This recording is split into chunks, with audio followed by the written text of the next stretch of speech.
मैंने अपनी पूरी कैरियर में इतना गंदा इंसान नहीं देखा। संदीप घोष तो है ही, लेकिन इसका माताजी जो है वो भी खतरनाक। अभी अभी कोलकाता डॉक्टर केस को लेकर एक और नई बेहद ही चौंकाने वाली वीडियो सामने निकल कर आ रही है, जिसको देखने के बाद सीबीआई के होश उड़ गए हैं।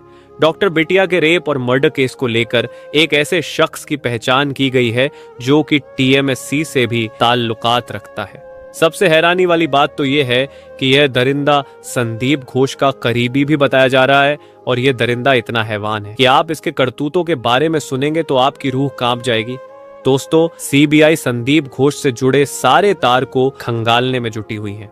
उसके जो करीबी हैं, उसके जो साथी हैं, उन सबको सीबीआई एक एक करके कटघरे में खड़ा कर रही है। और सबसे हैरानी वाली बात तो यह है कि संदीप घोष के जीतने भी करीबी और उसके साथी हैं, वह भी सारे दरिंदे हैं। यानी कि संदीप घोष दरिंदों का पूरा जाल बिछाया हुआ है, और इसमें इनोसेंट और मासूम डॉक्टर फंसकर बली का बकरा बन रहे हैं। लेकिन अब बहुत हो चुका, इन लोगों का पाप का घड़ा भर चुका है। इन लोगों की सजा के लिए पश्चिम बंगाल की ममता बनर्जी की सरकार विधानसभा में एक विशेष सत्र में महिलाओं के खिलाफ रेप और दूसरे यौन अपराधों पर कठोर बेहद सख्त दंड देने के लिए एक बिल पेश करने आज जा रही है। इसे देखने के बाद किसी भी दरिंदे का हिम्मत नहीं होगा फिर से इस प्रकार की घिनौनी हरकत करने का। क्या है कानून व्यवस्था में संशोधन, जानेंगे इस वीडियो में विस्तार से। इसीलिए आपके लिए यह वीडियो बेहद जरूरी हो जाता है, इसलिए वीडियो को अंत तक जरूर देखिएगा। डॉक्टर बिटिया के मर्डर के बाद इन लोगों पर काल मंडरा रहा है। दोस्तों, अभी तक सीबीआई डॉक्टर बिटिया के रेप और मर्डर केस को लेकर संदिग्ध 47 लोग, जिसमें गवाह भी शामिल हैं, उन पर शिकंजा कस चुकी है। 10 लोगों का पॉलीग्राफ टेस्ट भी हो चुका है, और इसमें सबसे बड़ा जो दरिंदा है यानी संदीप घोष, उसका कई बार टेस्ट हो चुका है। लगभग 13 बार टेस्ट हो चुका है, और अभी अभी इस नए दरिंदे के आ जाने से इस केस में बड़ा घमासान शुरू हो गया है। सीबीआई फुल एक्शन में आ गई है।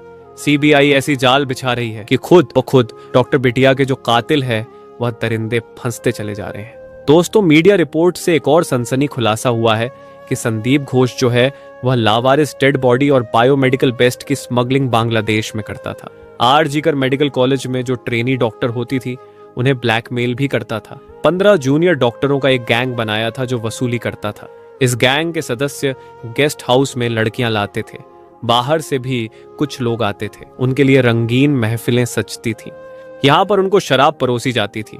यही गैंग विद्यार्थियों को पास फेल करता था, फिर उनसे पैसे वसूलता था, विद्यार्थियों को गलत काम करने के लिए मजबूर करता था। दोस्तों, सूत्रों के हवाले से यह भी पता चला है कि संदीप घोष के पास भ्रष्टाचार का अथाह काला धन है। ऐसा भी हो सकता है इनके साथ कुछ लोग हो जो मिल बांट कर खाते हो, उसके एवज में इनको बचाते हो। और तो और, अगर कोई भी ट्रेनी डॉक्टर इसके खिलाफ आवाज उठाने की कोशिश करता है तो वह उसे दबाने की हर संभव प्रयास करता था। और यह सब संदीप घोष के साथ ही कार्यरत उसी डिपार्टमेंट के एक अधिकारी ने बड़ा खुलासा किया है।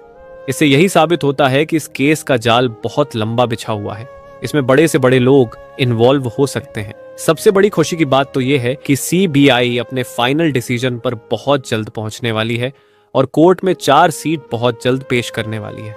उसके बाद इन दरिंदों के करतूतों का जो पूरा काला चिट्टा है वह जज के सामने पहुंचेगा, और उसके बाद उनकी जो इतनी घिनौनी दरिंदगी है, अगर फांसी की भी सजा दी जाए तब भी कम है। इनको फांसी तो होना निश्चित ही है, इस बात से नकारा नहीं जा सकता है। ये छिपे हुए दरिंदे यही सोच रहे थे कि संजय राय को इस केस का मेन विक्टिम बनाकर हम बच जाएंगे। जहां डॉक्टर बिटिया का कत्ल हुआ, यानी सीन ऑफ क्राइम की जगह को तहस नहस करके सबूत को मिटाकर यह दरिंदे सोच रहे थे कि हम बच जाएंगे, हम तक सीबीआई नहीं पहुंच पाएगी। लेकिन हुआ कुछ और, देश की सबसे तेज तरार क्राइम ब्रांच सीबीआई ने इनको धर दबोचा। दोस्तों, सीबीआई की इस कड़ी मेहनत के लिए वीडियो को एक लाइक जरूर कीजिएगा, और डॉक्टर बिटिया को जल्द से जल्द न्याय मिले उसके लिए कमेंट में वी वांट जस्टिस जरूर लिखिएगा। साथ ही चैनल में पहली बार आए हैं तो चैनल को सब्सक्राइब भी जरूर कर लीजिए। दोस्तों, सब